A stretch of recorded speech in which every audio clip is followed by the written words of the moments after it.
Hello student, in this video I am going to start the explanation of next topic, that is active transport. Okay, so student, as we know that root hair absorb water from the soil by the process of osmosis, as the concentration of water molecules is higher, okay, in the soil than in the root hair. Okay, but along with the water, root hairs also absorb minerals from the soil.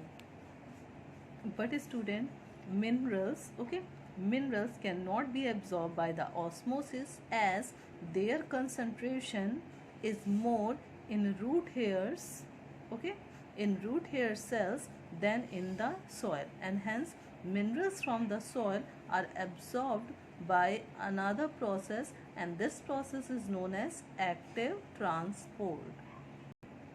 So student, in active transport, the molecules are absorbed by the cells against the concentration gradient. Concentration gradient means when the molecules are moving from their higher concentration to its lower concentration, then it is normal, but against the concentration gradient means the molecules are moving from their lower concentration towards their higher concentration, as the minerals are less in the soil compared to the root hair cells.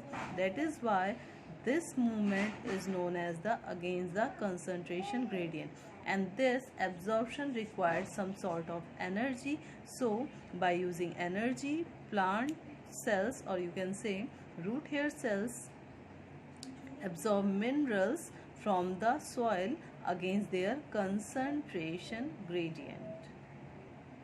So student, in active transport, okay, in active transport, here inside the cell the high concentration of minerals are there, whereas in the soil the concentration of mineral is less, or you can say low concentration of minerals are there. So in active transport, molecules from their lower concentration move to their higher concentration, okay, and they move along with the cell membrane, okay, they move through the cell membrane. In this process, some carrier proteins, okay, some carrier proteins in the cell membrane act as a carrier molecules and transport these minerals into the cell, okay, means these carrier molecules, which are the protein, they are helping these minerals to moving inside the cell, okay. So ultimately, in active transport, the molecules are absorbed by the cells against the concentration gradient by using energy and carrier molecules present in the cell membrane, which helps in such kind of transportation, okay. So ultimately student, active transport is a process in which the plants utilize their energy, okay.